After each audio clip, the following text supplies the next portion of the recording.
Every nation borrows, but no country in modern history has borrowed quite like China. Over 4 decades, China transformed from an agrarian state into the world's largest economy by purchasing power. An industrial titan that reshaped global trade, lifted a billion people, and redrew the map of capitalism itself. Its growth seemed unstoppable, its cities endless, its ambition unmatched. But behind the skyline and the steel lies something less visible: the quiet architecture of debt. China's miracle wasn't financed by foreign capital or Wall Street speculation. It was built on promises made within its own borders. Local governments borrowed through shell-like financing vehicles. State banks lent to state companies. Developers borrowed against land that hadn't yet been sold. Each layer owed the next. Each debt folded into another, forming an immense invisible web of obligation. Officially, China's government debt looks modest, roughly 80% of GDP. Unofficially, when you count the hidden liabilities buried in provinces, state firms, and shadow banks, the real figure may exceed 300%. Yet the economy still runs, the projects still rise, and the illusion of perpetual growth endures. Here lies the paradox. China owes more to itself than any nation in history, and that very structure became its strength. Debt turned from a burden into a tool, from a limit into an engine. The result was staggering prosperity and staggering risk. To understand how the world's most powerful economy was built not on gold, but on promises of tomorrow, we must trace the hidden story of its rise, where ambition met accounting, and where invisible debt became the foundation of modern China. In 1978, China stood at a crossroads. The Cultural Revolution had left its economy in ruins, factories idle, fields underproductive, and trust in the system shaken. The average Chinese citizen earned less than $200 a year. Yet from this bleak landscape, a quiet revolution began. Deng Xiaoping, pragmatic and shrewd, looked westward and saw not ideology, but opportunity. "It doesn't matter whether a cat is black or white," he said, "as long as it catches mice." That single sentence became the philosophy of modern China: results over rhetoric, growth over doctrine. But there was one problem. Growth demands capital, and in a country where the state owned nearly everything, there was none to spare. So China began to reinvent the very idea of money. Deng's reforms dismantled the collective farms, allowing peasants to sell their surplus crops. That small act ignited a surplus of productivity, and soon a surplus of ambition. Towns became township and village enterprises, small collectives that blurred the line between public and private. In the 1980s, these enterprises mushroomed across the countryside, producing everything from textiles to machine parts. They were technically public, but they behaved like private firms, borrowing, investing, expanding. Yet the state banks were still cautious, bound by the political command system that dictated where money could flow. To solve that, Beijing authorized local discretion, a quiet revolution that allowed provincial and municipal officials to borrow and invest as they saw fit. The center would set the broad plan, the provinces would find the money. And they did. Throughout the 1980s and early 1990s, local governments became laboratories of capitalism. They partnered with state banks to build factories, roads, and housing. Each city chased growth as both a measure of success and a ticket to political promotion. A new hierarchy was born, not of ideology, but of GDP. This hunger for development demanded financing mechanisms the old system couldn't provide. Local governments couldn't issue bonds directly. The law forbade it. But necessity breeds invention.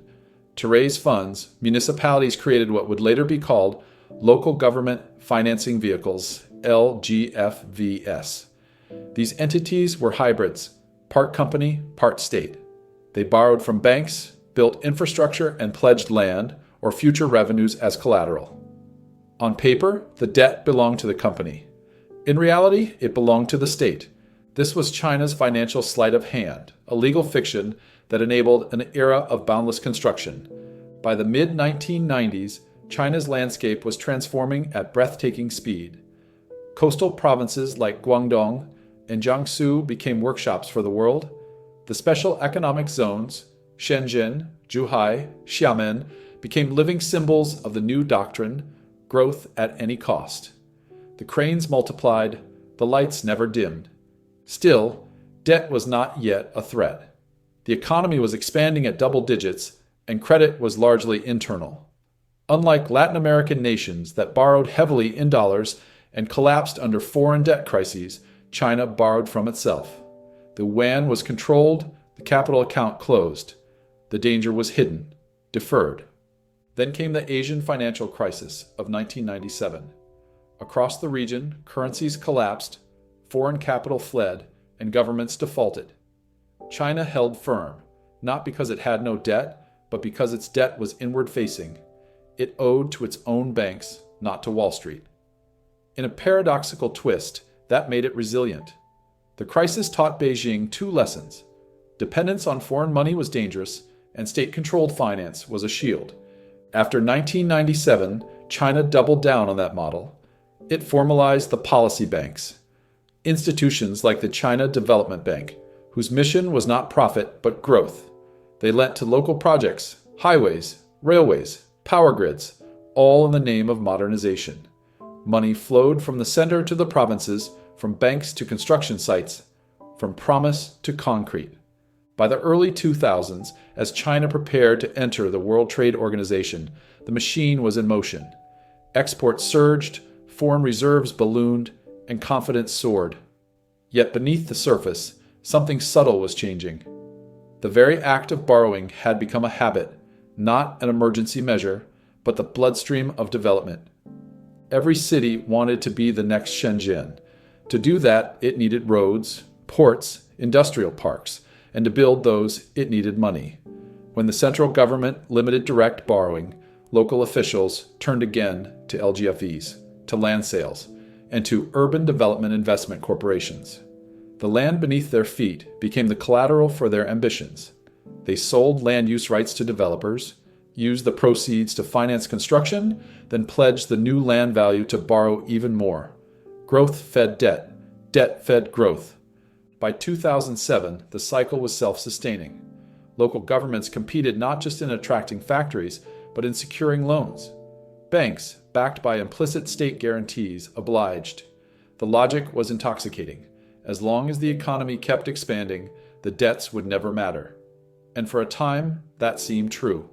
Then, in 2008, the world changed. When the global financial crisis struck, China's exports faltered overnight. Millions of factory workers lost jobs. But Beijing did not wait for collapse. It launched a stimulus unlike anything in human history, over 4 trillion yuan of infrastructure spending. The command went out, build highways, subways, airports, power plants, housing. Local governments, through their financing vehicles, borrowed furiously. State banks opened their vaults.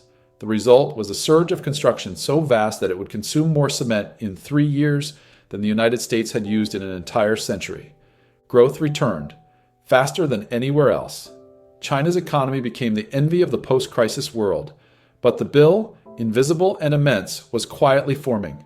The stimulus entrenched the model: borrow, build, grow, repeat. Debt was no longer the side effect of development. It was the strategy itself. And thus, the foundations of the world's largest economy were poured not just in concrete and steel, but in obligation. From the first township enterprise to the first LGFV, from the land sales of the 1990s to the stimulus of 2008, every chapter of China's rise was written in borrowed ink. The miracle was real, but so was the ledger beneath it. Each bridge and tower stood not only as a symbol of progress, but as a promise that tomorrow's prosperity would pay for today's ambition. Invisible debt had become visible progress, and for a time, that illusion was enough to move the world. By the dawn of the new millennium, China's transformation had become the most extraordinary economic ascent in human history. The old communist state had mutated into something entirely new, a hybrid organism of socialism and capitalism, discipline and ambition, command and chaos. Factories hummed like engines of destiny. Cargo ships laden with cheap goods steamed out from Shenzhen and Shanghai, reshaping global trade. Foreign investors called it the Chinese miracle. But inside the miracle was machinery powered by a single fuel: debt. The mechanism was simple but profound. The central government set growth targets: 8%, 10%, sometimes even higher. Provincial leaders treated them not as goals, but as commandments. Promotions, prestige, and political survival all depended on meeting those numbers. Yet genuine revenue, taxes, fees, exports could only stretch so far. The rest had to be borrowed. Local government financing vehicles, LGFVs, became the secret arteries of the system. These entities, disguised as corporations but backed by local authorities, borrowed from state banks to build highways, subway lines, airports, and new industrial zones. When one project finished, another began. The debt was rolled over, renewed, and multiplied. And because repayment could always be deferred, the illusion of solvency never broke. To the outside world, it looked miraculous. Millions of workers left the countryside for the cities, filling the new apartments that rose by the thousands. Urban skylines sprouted overnight. Roads carved through mountains. High-speed rails stitched the nation together. Entire provinces once considered remote became economic hubs. Each success reinforced the logic: debt created growth, and growth justified more debt. When China joined the World Trade Organization in 2001, it gained access to global markets on an unprecedented scale. Exports surged, dollars poured in. Local governments treated this inflow not as a reason to slow down, but as proof they had mastered the formula. And so the borrowing continued, even accelerated. Developers joined the race. Land sales, the backbone of local finance, became speculative instruments. Cities auctioned parcels of land to developers at ever higher prices, pocketing the proceeds to fund new infrastructure. The developers, in turn, used the land as collateral to secure even larger loans from banks. It was a perfect feedback loop. Higher land prices meant more borrowing capacity, which financed more construction, which drove prices higher still. By 2007, the system had become self-perpetuating. The central government's fiscal restraint existed mostly on paper. The real action was off-balance sheet. Provincial debt soared, though much of it remained invisible in official statistics. Beijing's technocrats understood the risks but tolerated them. Growth was not just an economic goal, it was a political necessity. As long as GDP expanded, employment held steady, and social unrest stayed contained. Then came the financial storm of 2008. When the U.S. mortgage market imploded and Western banks began to collapse, global demand plunged. China's export orders dried up. Factories shut down overnight, leaving tens of millions of workers jobless. Panic swept through Beijing's leadership, but instead of retreating, they doubled down on their most familiar weapon: investment. In November 2008, China unveiled a stimulus plan worth 4 trillion yuan, equivalent to nearly 13% of its GDP. It was the largest coordinated economic intervention since Roosevelt's New Deal. The directive was simple: spend now, question later. Local governments unleashed a frenzy of construction. Banks opened their vaults, pouring trillions more into the economy. What followed was perhaps the fastest and largest infrastructure expansion in recorded history. New airports, industrial parks, expressways, and entire urban districts emerged almost simultaneously. Between 2011 and 2013, China consumed more cement than the United States had in the entire 20th century. The skyline became the new frontier of competition. Every city wanted its own symbol of modernity: a financial district, a technology park, a glittering tower. The results were dazzling. While Western economies stagnated, China's growth roared back above 10%. In the global imagination, the crisis had revealed capitalism's flaws and China's strength. The narrative of state-led resilience was born. Beijing had defied the gravity of recession, proving that centralized command could outpace the market's chaos. But hidden within that triumph was a profound transformation. Debt, once a tool of development, had become the very structure of the economy. The country no longer borrowed to build, it built to borrow. Local governments, flush with stimulus funds, expanded their financing arms. LGFVs multiplied into the thousands. They borrowed not just from state banks, but from the burgeoning shadow banking system. Trust companies, wealth management products, and private investors searching for high returns. The boundaries between public and private blurred further.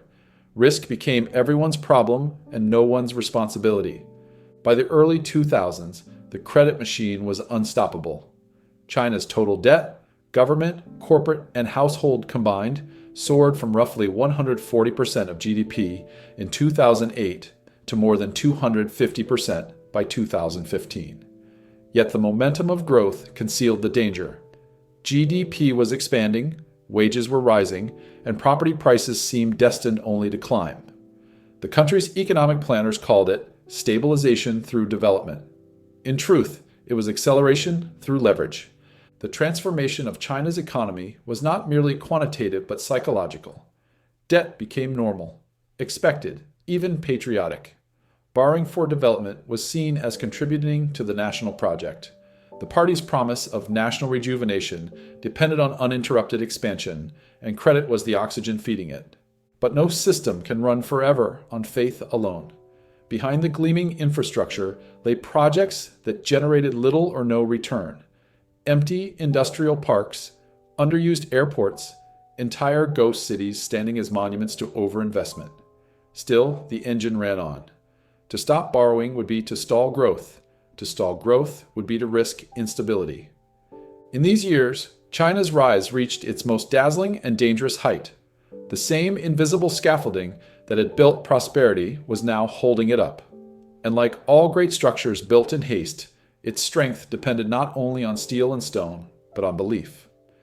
As the world applauded the miracle, few noticed the foundations beginning to tremble. The cracks were invisible, the pressure immense.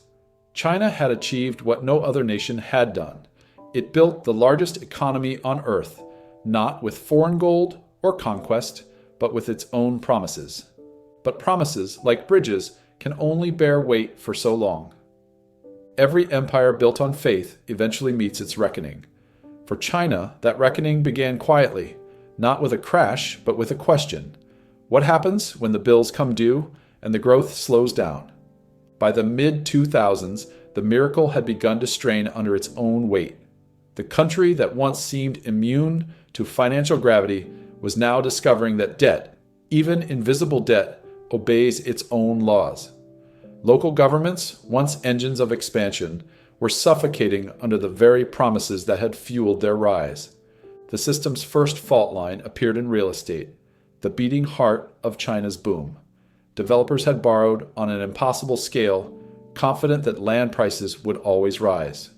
Local officials depended on those land sales to finance their budgets. Banks depended on those loans to meet profit targets. It was a perfect triangle of risk. When property demand faltered and home buyers hesitated, the triangle began to collapse inward. What followed was a slow unmasking of illusions. Dozens of developers defaulted. Some vanished entirely. The most famous among them, Evergrande, owed more than $300 billion, the largest corporate debt in the world. But Evergrande was not an exception. It was a symptom. Behind it stood hundreds of smaller firms, local government financing vehicles, and banks all tangled in the same web of credit. Each depended on the other to survive. As defaults rippled outward, local officials faced an impossible choice: admit insolvency or hide it. Many chose the latter. Debts were rolled over, disguised as special bonds, or shifted to shell companies. Land was revalued upward to mask deficits. The facade of solvency remained, but the foundations grew weaker. Meanwhile, corruption flourished in the fog. The incentive structure of China's debt economy rewarded speed, not scrutiny. Officials who borrowed and built were celebrated. Those who questioned the sustainability of projects were sidelined. Bribes flowed through construction contracts. Land deals enriched cadres and their networks. A gleaming highway might be the pride of a province, but hidden in its cost were layers of graft. The moral conflict deepened. What had begun as patriotic development, lifting villages, modernizing cities, had metastasized into self-preservation. Local governments borrowed not to grow, but to survive. Each refinancing pushed the reckoning further into the future. The phrase whispered in Beijing's financial circles was, "extend and pretend." At the national level, the leadership faced a paradox. To maintain stability, it had to sustain growth. But to sustain growth, it had to feed the very debt that now threatened stability. It was an Ouroboros, a dragon consuming its own tail. The human cost was quieter, but no less real. Families poured their savings into apartments that would never be finished. Migrant workers built towers they could never afford to live in. Young graduates entered a job market cooled by austerity. The same financial system that once symbolized opportunity now felt like a trap, a promise that tomorrow would always pay for today until tomorrow stopped coming. Internationally, doubts grew. Foreign investors began to see China's miracle less as a model and more as a mystery. How large was the real debt? Where were the boundaries between state and market? Could anyone, even in Beijing, see the full picture? By the end of the decade, the contradictions were impossible to ignore. The invisible debt that had powered China's rise was now visible everywhere. In unfinished housing blocks, in the balance sheets of overextended banks, in the quiet anxiety of local officials awaiting new bailouts. The miracle had not ended. It had aged. Its brilliance remained, but its cost was becoming clear. China had discovered the same truth that haunted every empire before it. When prosperity is built on borrowed time, time eventually demands repayment. Collapse, when it comes to great systems, is rarely sudden. It begins in whispers, a delayed payment here, a stalled project there, until the whispers form a pattern. For China, that pattern emerged in the late 2000s and 10s and solidified in the years that followed. Growth slowed, exports softened.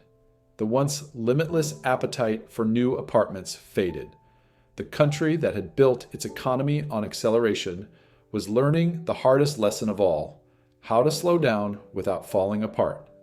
The first signs of strain appeared at the edges of the map, in provincial cities where debt-fueled construction had long outpaced demand. Highways led to half-empty districts. Shopping malls stood pristine but deserted. Local governments, once proud symbols of progress, found themselves crushed under trillions in liabilities. They owed money not just to banks, but to construction firms, bondholders, and even their own employees. Some quietly delayed salaries, others postponed pension payments. The machine that had once run on borrowed energy began sputtering.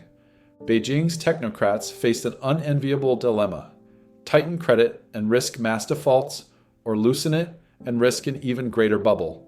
They chose a third path: control. Under President Xi Jinping, the central government launched a campaign of deleveraging and financial discipline. Inspectors descended on provinces to audit local financing vehicles. The once celebrated property giants were reined in by the 3 red lines policy, which limited how much developers could borrow. The era of easy credit was over. At first, the world applauded. It seemed China was correcting itself, trading speed for stability, concrete for caution, but restraint carries its own pain. As developers sold assets and halted projects, construction slowed to its weakest pace in decades. Property values stagnated. Local governments, deprived of land sale revenue, struggled to fund basic services. The very measures designed to contain the crisis risked deepening it. For the first time in a generation, China's economic story shifted from growth to maintenance. The country's debt problem was no longer hidden. It had become a central theme of governance. In 2020, the COVID-19 pandemic accelerated the reckoning. Lockdowns froze movement, factories idled, and consumption collapsed. Beijing again turned to its old medicine: infrastructure stimulus. But this time, the results were muted. The returns on debt-financed investment had fallen sharply. Many projects were redundant, built in regions already saturated with roads, rails, and airports. The law of diminishing returns had caught up with the empire of debt. Still, China avoided disaster. The secret to its resilience lay in the very structure that caused its vulnerability. Almost all its debt was internal. It owed money to itself. The state controlled the banks funded the localities, and the localities built the projects. In a sense, China could not default on itself. It could only shift the pain from one pocket to another. So Beijing began to manage the unwinding with quiet precision. It allowed selective defaults but prevented panic. It refinanced local debts through special municipal bonds. It merged troubled financing vehicles into state-owned entities. It instructed banks to extend maturities, reduce interest rates, and above all, maintain stability. This slow-motion restructuring did not make headlines, but it defined the new era. The goal was not growth at any cost, but order at any cost. The message from the top was clear. High-quality development would replace high-speed growth. The transformation went beyond economics. It was ideological. The party began to speak of common prosperity, of narrowing inequality, of shifting from speculation to innovation.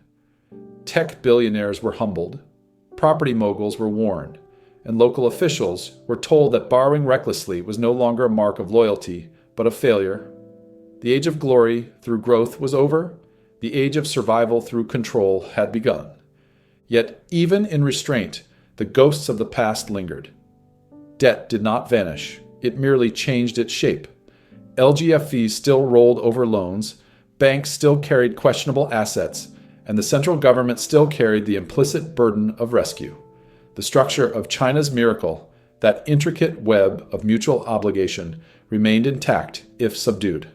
Still, there was something remarkable in the endurance of it all. Other nations, faced with comparable levels of leverage, had succumbed to crisis.